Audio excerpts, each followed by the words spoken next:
Hello friends, good morning all of you. આજે આપણે special purpose વ્હીકલની અંદર ચેપ્ટર 4ની થોડુંક આપણે આગળ જોઈશું, various implement use with a tractor. તો આપણે પ્રીવિયસ લેક્ચરની અંદર આપણે એગ્રીકલ્ચર ઇમ્પ્લિમેન્ટ્સની વાત કરી હતી, બરાબર. ટ્રેક્ટરની પાછળ જે એગ્રીકલ્ચરના પર્પઝ માટે છે, કયા કયા ઇમ્પ્લિમેન્ટ ટ્રેક્ટર સાથે જોઈન્ટ કરવામાં આવે છે, અલગ અલગ પર્પઝ માટે આપણે વાત કરેલી હતી, બરાબર છે. અને આજે આપણે જોવાના છીએ સેકન્ડ ટોપિક છે આપણો સેકન્ડરી ટીલેજ ઇમ્પ્લિમેન્ટ. મીન્સ કે આપણે જો કોઈ ખેડેલી જમીન છે તો જમીનને ખેતી માટે ખેડવાની જમીન હોય ત્યાં આપણે કયા કયા ઇમ્પ્લિમેન્ટનો ઉપયોગ કરવામાં આવે છે. તો ફર્સ્ટ વન છે આપણી ડિસ્ક હેરો, બરાબર છે. મેં તમને વાત કરી હતી ને પહેલાં આપણે ડિસ્ક ટાઈપનું પ્લાવ આપણે જોયું હતું. તો આપણે સેવરલ ટાઈપ્સની ડિસ્ક આપેલી હોય છે અલગ અલગ. તમે જો આ ફિગરની અંદર વાત કરીએ છીએ આપણે, બરાબર. તો આ ફિગરની અંદર અલગ અલગ વેરિયસ ટાઈપની અલગ અલગ ડિસ્ક આપેલી છે કે શેના માટે ઉપયોગ કરવામાં આવે છે. A disc harrow is a harrow whose cutting edge are a row of concave metal disc. આ જે ડિસ્ક છે એ કોન્કેવ ટાઈપની આપેલી હોય છે, બરાબર છે. અને મેટલ ડિસ્ક તરીકે એને ઉપયોગ કરવામાં આવે, મેટલની બનેલી હોય છે. Which may be scallop set at a oblique angle, કે એક ઓબ્લિક એંગલ પ્રમાણે એની ગોઠવણી કરેલી હોય છે કે જમીનનું જે પડ હોય છે એને ખેડવા માટે એનો ઉપયોગ કરવામાં આવે છે. It is an agriculture implement that is use to till the soil where crops are to be planted. Means કે આપણે જે કોઈ આપણે વસ્તુ વાવી હોય, બરાબર, પછી જમીનને ખેડવી હોય, પ્લાન્ટિંગ કરવું હોય, બરાબર છે, તો જમીનને ખેડવાનું કામ કરે છે. It is also use to chop up unwanted weeds or crop remainders. Means કે જે આપણું નિંદણ કહેવાય ને, ચોપ એટલે કે આપણે કાઢવાની વાત કરે છે, બરાબર છે. ચીરવા મીન્સ કે પાડવાની વાત કરે છે. અને હું અનવોન્ટેડ વીડ્સ મીન્સ કે આપણે જે નિંદણ, કોઈ દાખલા તરીકે કપાસ વાવેલો હોય કે કોઈ પણ XY જેડ આપણે જમીનમાં ખેતીની અંદર વાવેલું હોય, બરાબર છે, તો એ જમીન આપણે ખેડવાની હોય, પછી જે આપણે ઘાસ ઉગે છે આજુબાજુ, બરાબર છે, તો એ નિંદણ કહેવાય આપણે, બરાબર છે. અનવોન્ટેડ જે નિંદણ છે એને આપણે ક્રોપની આજુબાજુમાંથી આપણે સાફ કરવાનું હોય છે. તો આ ડિસ્ક હેરોનું કામ આવડવા છે. પછી સેકન્ડની વાત કરીએ આપણે કલ્ટિવેટર, બરાબર છે. તો કલ્ટિવેટર તમે જોઈ શકો છો ફિગરની અંદર કઈ રીતના આપેલું છે, બધું અલગ અલગ ખાંચી દાંતીવાળું આપેલું હોય છે, બરાબર છે. લાઈક દાંતા આપેલા છે. એ પણ એક one type of secondary tillage equipment છે, બરાબર છે. ફાર્મ ઇક્વિપમેન્ટ તરીકે ઓળખી શકીએ છીએ. અને આનું નામ એક બીજું એક આપણે આપેલું છે, આ જે શેંક આપેલું છે ને, જે નીચે આપણે ખાંચા આપેલા છે, અણીદાર જે ભાગ આપેલો છે, એને આપણે વન ટાઈપ ઓફ ટીથ પણ કહી શકો છો, અથવા તો એને શેંક પણ તમે કહી શકો છો, બરાબર. તો આનો ઉપયોગ ક્યાં કરવામાં આવે છે કે આપણે લાઇનની અંદર આપણે જમીન ખેડવી હોય, બરાબર છે, આપણે તો આ જમીનને ખેડવા માટે અહીંયા કામ લાગે છે કલ્ટિવેટરનો. આપ જનરલી તમે આ ટાઈપનું ઇક્વિપમેન્ટ તો જોઈ લીધું છે, બરાબર છે. આપણે જનરલી ખેતીના કામ માટે ઉપયોગ કરવામાં આવે છે. પછી છે સીડ ડ્રિલ્સ અને સીડ પ્લાન્ટર, બરાબર છે. આ છે આપણા પ્લાન્ટિંગ ઇક્વિપમેન્ટ છે કે આપણે કોઈ પણ બીજ રોપવું હોય, બરાબર છે. સીડ એટલે બીજ આપણે વાવવું હોય તો અલગ અલગ એમાં ઇન્સ્ટ્રુમેન્ટનો ઉપયોગ કરવામાં આવે છે. જો તમે જોઈ શકો છો ફિગરની અંદર, અહીંયા આ ટાઈપનું છે એને પ્લાન્ટર કહેવામાં આવે છે, અને આ ટાઈપનું કહેવામાં આવે છે સીડર. બંનેનું કામ સેમ જ છે કે બીજ રોપવાનું કામ કરે છે પ્લાન્ટિંગ ઇક્વિપમેન્ટની અંદર, બરાબર છે. ઓકે, તો પહેલાંની અંદર વાત કરીએ seed drills. Seed drills also હો ડ્રિલ, એને હો ડ્રિલ પણ કહેવામાં આવે છે, તો સીડર પણ તમે કહી શકો છો. Is a device use in agriculture that sow seeds for a crop by the positioning them in the soil and burying them to a specific depth. Means કે આપણે જે સ્પેસિફિક ઊંડાણ સુધી એને આપણે કોઈ પણ બીજને વાવવા માટે થોડુંક ખાડું તો કરવો પડે અંદર, બરાબર છે. તો એ આપણે સીડરની મદદ છે તેમને જે આપેલા છે ને, બરાબર છે, ટીથ આપેલા છે, એ ટીથને શું થાય, જમીનને પહોંચી પણ કરે છે અને થોડુંક ડેપ્થની અંદર ઊંડાણ પણ ખોદાઈ પણ કરે છે. અને જે આ ભાગ આપેલો છે ને, આ ભાગ ત્યાંથી આપણે અલગ અલગ સીડ્સ એટલે બી આપણે અંદર નાખી દેવાના હોય, બરાબર છે. અને એ આપણે આ જે નોઝલ આપેલી હોય, નોઝલ, બરાબર, એ નોઝલ છે આપણે જે આ ચીઝલ ટાઈપનો ભાગ આપેલો છે ને, ત્યાં નોઝલનો ભાગ એડ કરેલો હોય છે, એટેચ કરેલો હોય છે કે આ જમીનનો ભાગ, સોઇલનો ભાગ છે એ ધીમે ધીમે ખોદતું પણ જાય છે ડેપ્થની અંદર. અને આ જે આ પાઇપ છે, નોઝલ છે, બરાબર છે, એ નોઝલની અંદર એક એક દાણો છૂટો પડતો જાય છે. અને આપણે લાઇનની અંદર એક જ રોની અંદર આપણે ડેપ્થ પ્રમાણે એનું સીડ્સ અંદર જમીનની અંદર મૂકવાનું હોય છે, બરાબર છે, ડેપ્થ પ્રમાણે. અને એ આપણે પછી એને સોઇલ પછી કવર થઈ જાય છે. આ ક્યાં ઉપયોગ કરવામાં આવે છે? It is suitable four small and medium size seed, બરાબર, કે જે નાના બીજ હોય, સ્મોલ અને મીડિયમ સાઇઝના જે સીડ્સ આપેલા હોય ત્યાં આપણે વાવવા માટે ઉપયોગ કરવામાં આવે છે.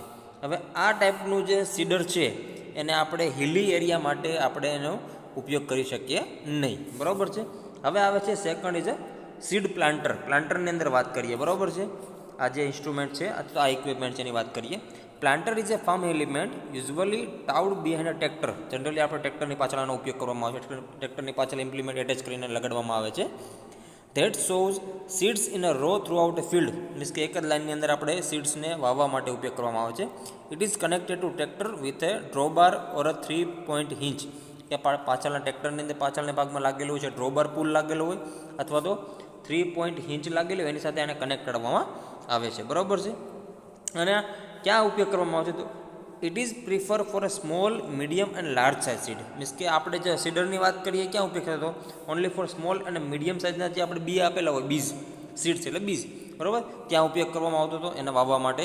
બટ આ જે પ્લાન્ટર છે એ જનરલી આપણે સ્મોલ સાઇઝ હોય મીડિયમ સાઇઝ હોય કે લાર્જ સાઇઝના સીડ્સ આપેલા હોય ત્યાં એનો ઉપયોગ કરવામાં આવે છે. અને આ છે હિલી એરિયાની અંદર ઇઝીલી આપણે સીડ્સને પ્લાન્ટિંગ કરી શકીએ છીએ. બરાબર છે. જમીનને ખોદાઈ પણ કરી શકીએ છીએ અને ડેપ્થ પ્રમાણે એને બીજ પણ વાવી શકીએ છીએ. It is called planter and seeder. હવે આપણે વાત કરવાના છીએ સ્પ્રેઇંગ એન્ડ ડસ્ટિંગ ઇક્વિપમેન્ટ. હવે તમે સ્પ્રેયર તો જોયેલું છે ખેતીની અંદર આપણે દવા છાંટવા માટે આપણે જનરલી શું કરતા હતા આપણે ઓલો દવા છાંટવાનો પંપ આવતો ને હાથેથી ઓપરેટ કરતા હતા. બરાબર છે. તો આપણે હવે જનરલી કેવું આવ્યું છે આ ટાઈપનું સ્પ્રેયરનો ઉપયોગ કરવામાં આવે છે. બરાબર છે. જે ટ્રેક્ટરની પાછળ ઇમ્પ્લિમેન્ટ લગાડી દે છે અહીંયા આપણે કેમિકલ કે દવાનો છંટાવ આપણે કરવા માટે એનો ઇન્સ્ટ્રુમેન્ટનો ઉપયોગ કરી શકીએ છીએ. In agriculture a sprayer is a piece of equipment that is use for apply herbicides pesticides fertiliser અને એગ્રીકલ્ચર ક્રોપ્સ. મીન્સ ક્યાં ઉપયોગ કરવામાં આવે છે તો કે જનરલી આપણે હાર્બાઇડ્સ એટલે વનસ્પતિ નાશક હોય પછી જંતુનાશક દવા છે બરાબર છે ફળદ્રુપમાં છાંટવાની દવા છે. તો અહીંયા આપણે એગ્રીકલ્ચર જે ક્રોપ્સ છે એ આપણે દવા છાંટવા માટે અહીંયા ઉપયોગ કરવામાં આવે છે. The sprayer should produce A study stream of A spray material in the desired fineness of the particles of the plant to be treated may be covered uniformly. Means કે કમ્પ્લીટલી આની સ્ટ્રીમ જે છે આપણે જે spray નીકળે છે બરાબર છે એનો જે સ્પ્રે મટીરિયલ છે કમ્પ્લીટલી હોય છે અને પાર્ટિકલ પર જે પ્લાન્ટ આપેલા હોય એની કમ્પ્લીટલી કવર થઈ જાય છે. They should deliver the liquid at sufficient pressure પ્રમાણે લિક્વિડ ડિલિવર પણ કરી શકે છે. બરાબર છે. અને જનરલી જે પાંદડાનો સમૂહ આપેલો હોય ફોલાઈજ બરાબર છે કે જે આપણે ઉપર જે આપણે પ્લાન્ટ કોઈ પણ વસ્તુ વાવેલી હોય ખેતરની અંદર બરાબર છે પ્લાન્ટિંગ કરેલું હોય તો એ પાંદડાના ભાગની અંદર કમ્પ્લીટલી એ દવાને સ્પ્રેડ કરી શકે છે સરફેસ ઉપર. બરાબર છે. It should be light and sufficiently strong easily workable અને રિપેરેબલ. આ જે ઇન્સ્ટ્રુમેન્ટ છે એ સફિશિયન્ટલી સ્ટ્રોંગ પણ છે ઇઝીલી વર્કેબલ પણ છે અને રિપેરેબલ પણ તમે કરી શકો છો. ખ્યાલ આવી ગયો ફ્રેન્ડ્સ. હવે આપણે વાત કરવાના છીએ સેકન્ડ છે સ્પ્રેઇંગ અને ડસ્ટિંગ ઇક્વિપમેન્ટની અંદર બીજું છે થ્રેશર. થ્રેશરનું તમે ઇક્વિપમેન્ટ તો તમે જોઈ લીધું છે કે આપણે થ્રેશર શોના માટે ઉપયોગ કરવામાં આવે છે તો કે આપણે ચોખા છે ઘઉં છે ધાન્ય છે અલગ અલગ જે આપણે જે છૂટા પાડવાના હોય બરાબર. ઘઉંને આપણે લણણી કરી લીધી ઘઉંની લીધા ચોખા લઈ લીધા બરાબર છે પછી રાઈ લઈ લીધી જવ લઈ લીધા મકાઈ છે જુવાર છે અળસી છે બરાબર છે.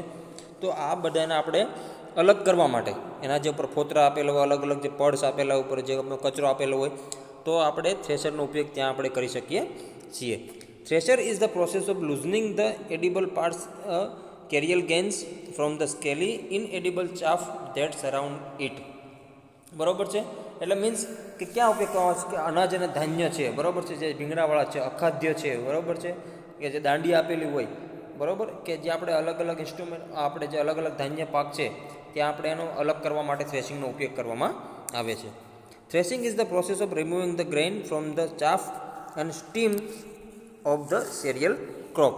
મીન્સ કે આપણે જેને ફોતરા આપેલા હોય છાલ આપેલી હોય બરાબર છે ત્યાં એને આપણે દૂર કરવા માટે થ્રેશરનો ઉપયોગ કરવામાં આવે છે. Removing the grain from the chaff બરાબર કે આપણે જે ઉપરના જે છાલ છે ફોતરા છે દાખલા તરીકે ઘઉંની અંદર વાત કરીએ તો ઘઉંની અંદર ઉપર ફોતરા આપેલા હોય બરાબર છે તો આપણે એને ફોતરાને દૂર તો કરવા પડે એટલે આપણે થ્રેશર મશીનનો આપણે ઉપયોગ કરી શકીએ છીએ. હવે તમે જુઓ આ તમને ઇન્સ્ટ્રુમેન્ટ બતાવેલું છે બરાબર. આ છે સ્ટ્રો આઉટલેટ છે પછી આ રાઇઝ બ્લાસ્ટ આઉટલેટ છે આ threshing product vibrating screen outlet છે આ ફ્રેમ એની આપેલી છે આવડિયા અહીંયા ઇનલેટ છે અને થ્રેશિંગ ચેમ્બર છે બરાબર. કે આપણે ઇનલેટની અંદર જે આપણે દાખલા તરીકે ઘઉંની અંદર વાત કરીએ તો ઘઉંની અંદર આપણે બધા ફોતરાવાળા ઘઉંને જે ઉપર જે કચરો હોય અંદર નાખી દેવામાં આવે. થ્રેશર શું કરશે અંદર આપણે જે થ્રેશિંગ ચેમ્બર છે એને અલગથી છૂટું કરશે બરાબર છે. છૂટું કરે ફોતરાવાળો ભાગ છે બહાર નીકળી જશે વાઇબ્રેટિંગ કરીને આ બધું અંદર વાઇબ્રેટિંગ થશે એટલે શું થાય બહાર નીકળી જાય છે. અને આ જે આઉટલેટનો ભાગ છે આઉટલાઇનની ભાગની આપણે ચોખ્ખા ઘઉં છે એ આપણે કમ્પ્લીટલી બહાર નીકળી જાય છે. બરાબર, ખ્યાલ આવી ગયો તમને? Threshing is the process of the repeated pounding and the dragging of the plant mass over a surface or through a aperture. બરાબર છે, આપણે જે શીંગો આપેલી હોય છે એ શીંગોને કમ્પ્લીટ છૂટી કરે છે. બરાબર છે. પછી ડ્રેગિંગ મીન્સ જોરથી ખેંચે છે અને જોરથી ખેંચવાનું કામ કરે છે. બરાબર. તો થ્રેશિંગ આપણે તમને વાત કરી કે થ્રેશર શું કામ આપણે ઉપયોગ કરવામાં આવે છે, કે અલગ અલગ આપણે ઘઉં છે, રાઈસ છે, બરાબર છે, પછી અલગ અલગ પાકને છૂટા કરવા માટે ઉપયોગ કરવામાં આવે છે. પછી આપણે વાત કરીએ હાર્વેસ્ટર. બરાબર છે. હાર્વેસ્ટર એટલે ઉપજ લેવાનું કામ છે. આપણે આમાં જનરલી અત્યારે માર્કેટની અંદર મોડર્ન કમ્બાઈન હાર્વેસ્ટર ટાઈપના ઉપયોગ કરવામાં આવે છે અને સિમ્પલ કમ્બાઈન ટાઈપના હાર્વેસ્ટરનો ઉપયોગ કરવામાં આવે છે કે જે આપણે અલગ અલગ આપણે ખેત પેદાશો લઈ શકીએ. બરાબર છે. તો name derives from the combining four a separate harvesting operation reaping, threshing, gathering and winnowing into the single process. બરાબર છે, કે જે 4 પ્રોસેસ છે આપણે આ હાર્વેસ્ટરની અંદર સિંગલી ઓપરેટિવ થઈ શકે છે. બરાબર છે, ખ્યાલ આવી ગયો ફ્રેન્ડ્સ? હવે આપણે રેપિંગ એટલે લણની આપણે પાકની વાત કરીએ, પાક લેવાની વાત કરીએ છીએ. થ્રેશિંગ એટલે આપણે દાણા કાઢવાનું યંત્ર છે. પછી ગેધરિંગ એટલે ભેગું કરવાનું કામ છે. પછી વિનોઇંગ એટલે સાફ કરવાનું કામ છે.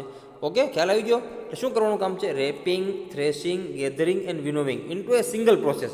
આ બધી આપણે દાખલા તરીકે થ્રેશનની અંદર હું વાત કરીએ, થ્રેશન તો કે દાણા કાઢવાનું મશીન છે. બરાબર છે.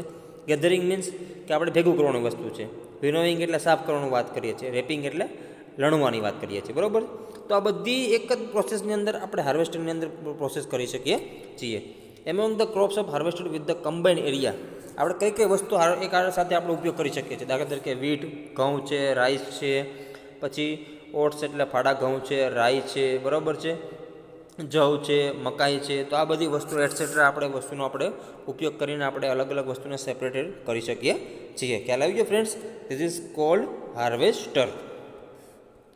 હવે આપણે વાત કરીએ, લાસ્ટ ટોપિક છે આપણા ટ્રેક્ટરની અંદર પીટીઓ શાફ્ટ. મેં તમને વાત કરી આજે ટ્રેક્ટરનો ભાગ આપેલો. બરાબર છે. ટ્રેક્ટરનો જે પાછળનો જે ઇન્સ્ટ્રુમેન્ટ લાગેલું હોય છે, જે આપણે ડિફરન્શિયલ લાગેલો, ડિફરન્શિયલના પાછળનો એક શાફ્ટ નીકળે છે આઉટપુટ શાફ્ટમાં, એ આ ટાઈપની ટીથવાળી એક શાફ્ટ આપેલી હોય છે. એને કહેવામાં આવે છે PTO shaft, means power take of shaft. હવે આપણે એની વાત કરીએ કઈ રીતે ઉપયોગ કરવામાં આવશે, શું વર્કિંગ કરે છે. Power take off is any of several method for taking power from the power source such as a running engine and transmitting into the application such as a attach implement or separate machine.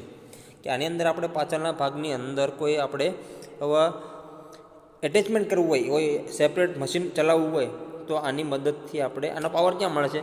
Generally એન્જિનમાંથી આ શાફ્ટની અંદર power આપણે operate કરી શકીએ છીએ. Engine સાથે શું લાગેલું હોય છે? ટ્રાન્સમિશન સિસ્ટમ લાગેલી હોય છે, ગિયરબોક્સ લાગેલો હોય, અને ગિયરબોક્સની જે આઉટપુટ શાફ્ટ નીકળે છે જનરલી આપણે આને પીટીઓ શાફ્ટ કહેવામાં આવે છે. Most commonly it is a spline drive shaft, means કે આપણે ખાંચાવાળી સ્પ્લાઇન ટાઈપની ડ્રાઈવ શાફ્ટ આપેલી હોય છે. Install on a tractor or truck along the implement with the mating fitting to be power directly by the engine. કે આપણે મેં તમને વાત કરી કે ડાયરેક્ટ પાવર ક્યાંથી મળે છે? એન્જિનથી ડાયરેક્ટ તો પાવર આને મળે છે.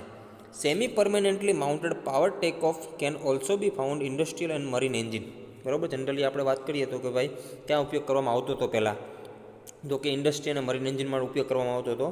અને these application typically use a drive shaft અને bolted joint to transmit power to a secondary implement or accessories. In the case of marine application such shaft may be use for power fire pumps. કે marine એન્જિનની અંદર જ્યારે ઉપયોગ કરવામાં આવતો હતો, બરાબર છે, પીટીઓ શાફ્ટનો, તો એ આપણે કોઈ એક એટેચમેન્ટ લગાડેલો હોય, પાછળ કોઈ એસેસરીઝ, કોઈ એક્સ્ટ્રા સેકન્ડરી ઇમ્પ્લિમેન્ટ આપણે યુઝ કરવું હોય ટ્રેક્ટર સાથે કે મરીન એન્જિન સાથે, બરાબર.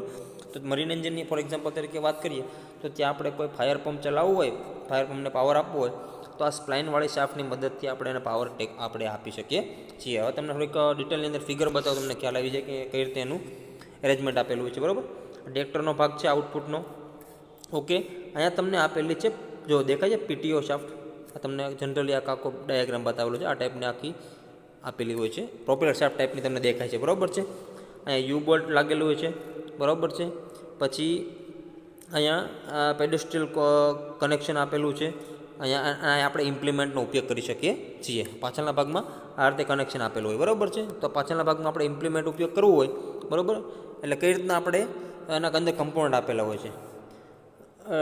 ટોપ drawing is a PTO system involving a pedestal connection such as a found on many types of pull machinery. કે આપણે મશીનરીને ખેંચવું હોય, મશીનરી ચલાવવું હોય તો ટોપ સાઈડનો ભાગ છે ફિગર, બરાબર છે, એ ત્યાં એનો ઉપયોગ કરવામાં આવે છે. લોઅર ડ્રોઈંગ, જે નીચેનું ડ્રોઈંગ છે શું કરવામાં આવે છે? Lower drawing of a PTO system where the implement input drive line connect directly to the tractor PTO stub axle. PTOની સ્ટબ એક્સલ છે ત્યાં આપણે ડાયરેક્ટ સીધું કનેક્શન લગાડેલું હોય છે. Example of this type of connection include 3-point hitch mounted equipment, કે આપણે જે ટ્રેક્ટરની અંદર 3-point હિંચ લાગેલી હોય ત્યાં જનરલી આપણે આ ટાઈપના ડ્રોઈંગનો ઉપયોગ કરવામાં આવે છે, કે જનરલી આપણે સ્મોલ રોટરી મૂવર્સ છે, ઓગર્સ છે, ડિગર્સ છે, બરાબર છે, એ ઓપરેટ કરવા માટે આનો ઉપયોગ કરવામાં આવે છે. મીન્સ કે જનરલી વાત કરીએ કે ઇન શોર્ટ ફોર્મ કે આપણે પાવર ટેક ઓફ યુનિટ, કે આપણે કોઈ પણ સેકન્ડરી ઇમ્પ્લિમેન્ટ ચલાવવા માટે ટ્રેક્ટરના મદદથી પાછળના ભાગમાં કોઈ સેકન્ડરી ઇમ્પ્લિમેન્ટ ચલાવવું હોય, બરાબર છે, એટેચમેન્ટ છે, કોઈ એસેસરીઝ છે, આપણે વર્કિંગ કરવી હોય, બરાબર છે, તો આપણે PTO શાફ્ટથી આપણે પાવર મેળવીને પાવર આપણે જનરેટ કરીને અથવા તો એ કનેક્શન કરીને આપણે બીજી કોઈ સેકન્ડરી એસેસરીઝ આપણે ચલાવી શકીએ છીએ. ઓકે ફ્રેન્ડ્સ, ખ્યાલ આવી ગયો? તો આપણે આ ચેપ્ટર અહીંયા આપણે ક્લોઝ થાય છે. હવે આપણે નવું ચેપ્ટર બીજા લેક્ચરની અંદર સ્ટાર્ટ કરીશું. Thank you all of you.